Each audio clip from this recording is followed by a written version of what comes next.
Hi friends, இன்றைக்கி சிவராத்திரிக்கு மறுநாள் எங்கள் ஊர் குலதெய்வம் கோவில்பட்டி பக்கத்தில் இருக்கிற இளையரசனேந்தல்ங்கிற ஊரில் இருக்கிற தலைக்காவுடைய ஐயனார் கோவில் தாங்க.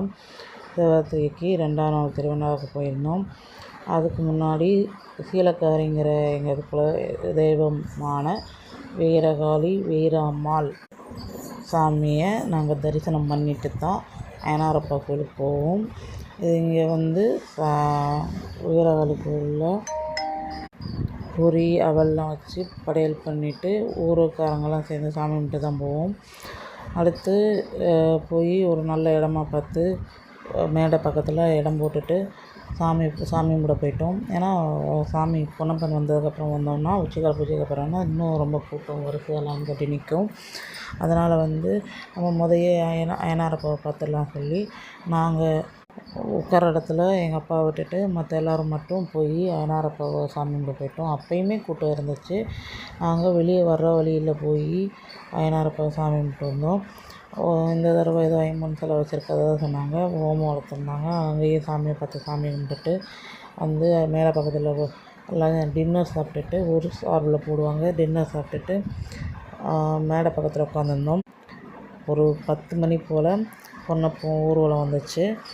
அவரை இங்கேருந்து எடுத்துகிட்டு இவரை வருஷா வருஷம் சிலை செஞ்சு வருஷா வருஷம் இதே மாதிரி ஊர்வலம் போயிட்டு வருவார்.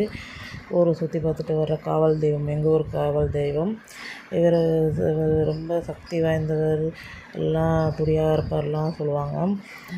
எங்கள் இதில் இவருக்கு இந்த மாதிரி ஊர் சுற்றி வந்ததுக்கப்புறம் தாலாட்டுற மாதிரி அப்படியே இவரை தூக்கிட்டு இவரோட பீடத்தில் உட்கார வச்சுட்டு அதுக்கு அவ்வளோ ஜனங்கள் இருந்து அவரை வைக்கிறதப்பவும் சரி, அவரை கூப்பிட்டு வரப்பவும் சரி, அவரை பார்க்குறதுக்கும் சரி அவ்வளோ பேர் வெயிட் பண்ணி நாங்கள் காத்திருந்து அவரை கும்பிட்டு அவரை தரிசனம் பண்ணிவிட்டு அவருக்கான வேண்டுதல்களை செஞ்சுட்டு இதுக்கப்புறமும் இருக்குது. அவரை கொண்டு போய் வச்சதுக்கப்புறம் சாமி கும்பிட்டதுக்கப்புறம் சொல்லி அவருக்கான வேண்டுதல் பொங்கல் வைக்கிறவங்க வச்சுட்டு கடா வெட்டுறவங்க வெட்டிட்டு சேவல் காணிக்கை கொடுக்குறவங்க கொடுத்துன்னு சொல்லிவிட்டு அடுத்த நாளும் எப்படியும் இருப்பாங்க ஆளுங்க. எவ்வளோ கம்பீரமாக எவ்வளோ ஆனந்தமாக சொல்லிட்டு ஆடி வராரு பாருங்கள் எங்கள் பொன்னப்ப. இவரை பற்றின கதைகள் கேட்கும்போது அவ்வளோ தூரம் இருக்கும்.